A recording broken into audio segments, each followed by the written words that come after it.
We notice that when we're doing the chickens, it goes from this living animal, you get it in a plucker. It's like something you buy at the grocery store.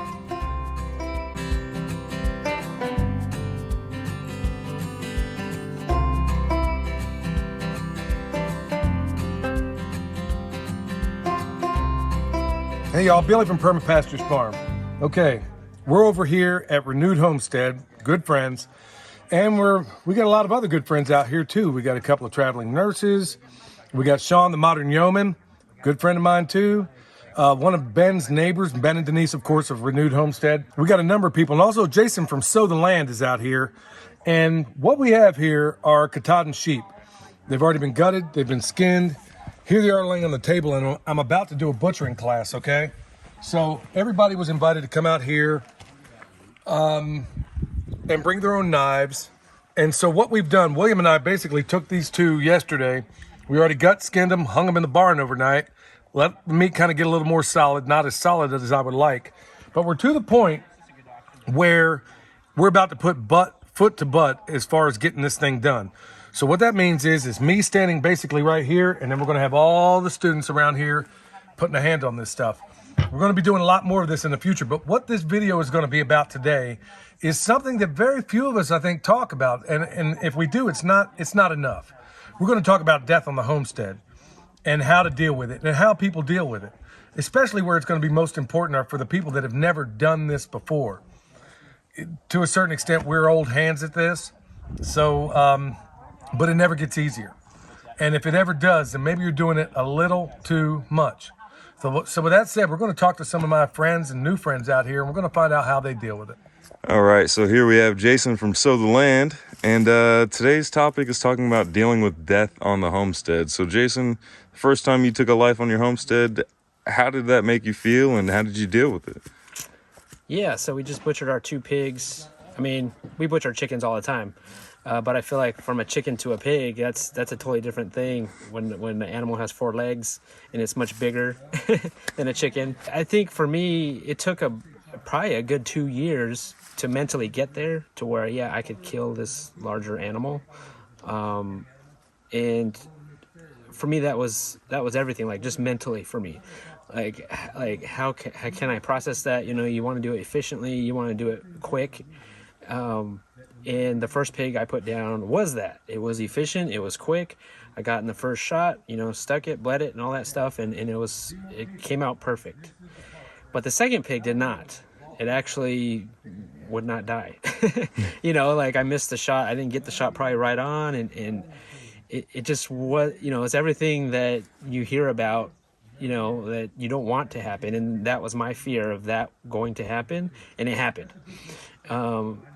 And I think that's part of the journey. That's part of the process. You know, those things are going to happen because that's reality. You know, we're not perfect people. Those things happen. As much as you don't want to think about it or see it, those happen.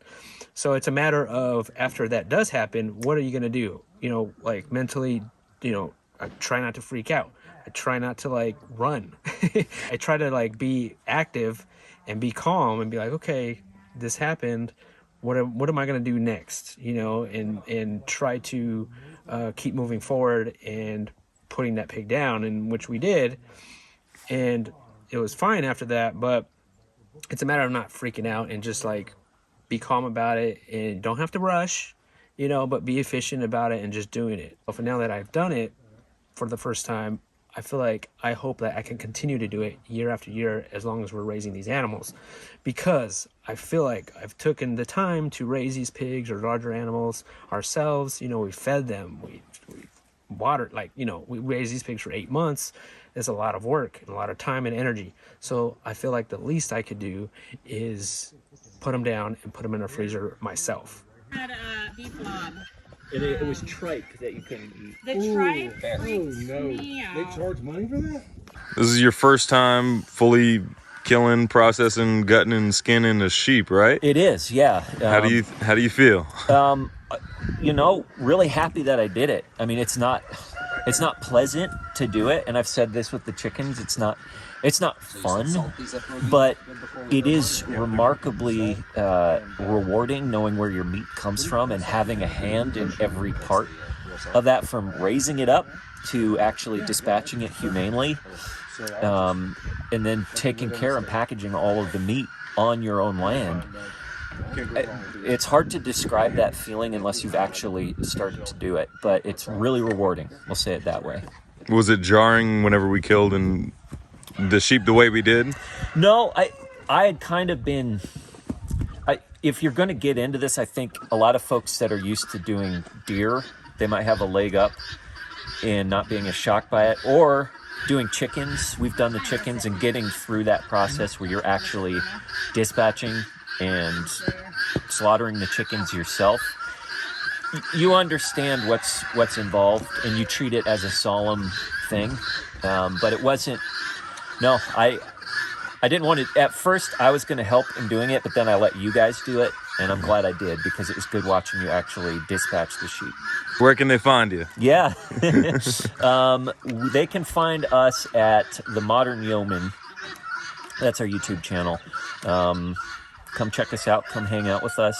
We're new at this, like a lot of people are, and that's why we're thankful to be participating in this with folks that aren't new and know what they're doing. So come find us at The Modern Yeoman. It's Yeoman. That's how you spell yeoman. I would leave this whole. I would leave a couple of them whole. Okay. And do a whole leg of lamb, because the downside of taking this bone out is that's where 50% of your flavor is when it comes to something like that. All right, so since you're grilling up this lamb right now, I imagine you came to terms with what was going on, right? Yes, and it was a little more difficult than what we thought as far as dispatching the lamb. He was the first one born on the property, and it's definitely not a chicken, so it's a little more emotional than what I thought. I'm okay with it. As we've said all along, we gave him the best life possible, and he only had one bad day, and so now we're about to try him out. Yep. Are you excited to taste it? I am very excited to taste it, because Billy has been saying all day long that it's better than steak, and William says the same thing over and over. And our guineas are crazy. It's only a handful, but you think there'd be like a massive flock. I know it sounds like it, but Oh, man. anyway. So yeah, very excited to try this out. 2.5 minutes per side, and we'll find out. Any tips for anybody who hasn't killed on their property yet? Ooh, get somebody that has done it before, that knows what they're doing, because I had an idea, but I am glad that I had a professional here to help me out for the first time. Actually the first 3 times. So that's very important, because the last thing you want to do is have an animal suffer, and that's the whole bottom line. So yeah, definitely get somebody that knows what they're doing and who has done it before. Where can they find you? Where can they find us? We are at the Renewed Homestead and on YouTube as well as Instagram. I'm gonna run my knife till I hit bone, all the way through. That was like butter. Yeah, it should be. All right, y'all. I'm with Holly, the modern Yeowoman. Yeowoman. Yeah, Yeowoman. Anyway, she's awesome, and she's always a joy to be around. Holly, this is your first time doing this sort of thing. What do you think? It's awesome. You're a great teacher. Well, thank you so much. Yeah. But how do you feel about the part where the thing that's very seldom covered is dispatching an animal? How did you do with that? Was this your first time out doing that? Yeah, I mean, I've dispatched chickens before, but in terms of a mammal, it was my first time. So my husband was much more involved in that than I was. So was it tough? Was it jarring? Was it something you'd ever want to go through again? Or could you find yourself doing it? Yeah, I mean, we plan to have sheep one day, so I could definitely do it again. And I think the way that it was done, was about as humane as you can do it. So Well, that makes me feel happy. So from here on out, so for all the new people out there's a lot of people hitting us up right now about how to go about doing this.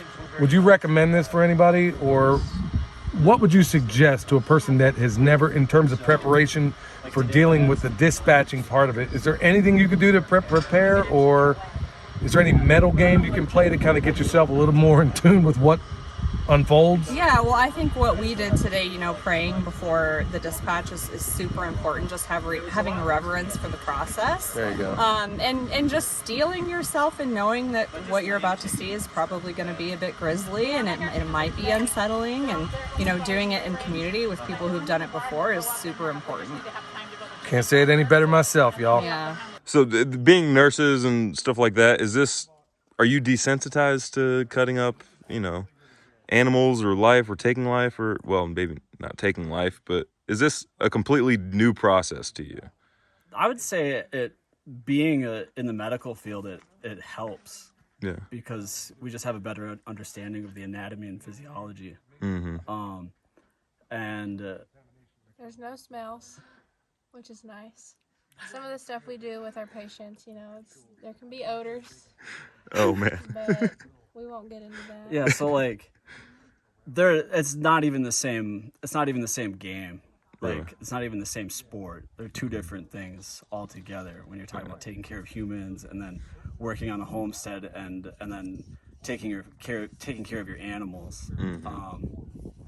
But for this experience, just in general, like step away from nursing. I grew up in Minnesota, and it was just old school. Hunt, get your deer for the year, and then kind of hack it apart. Yeah. In the garage. Yeah. And like we really couldn't.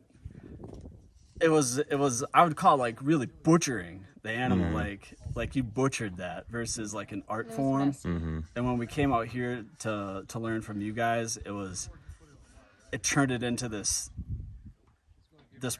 artistic process, and like you really think about your cuts, and so it was like an incredible experience. And it's definitely going to help us on our homestead. All right, y'all. So here we are. We can call this the after action review.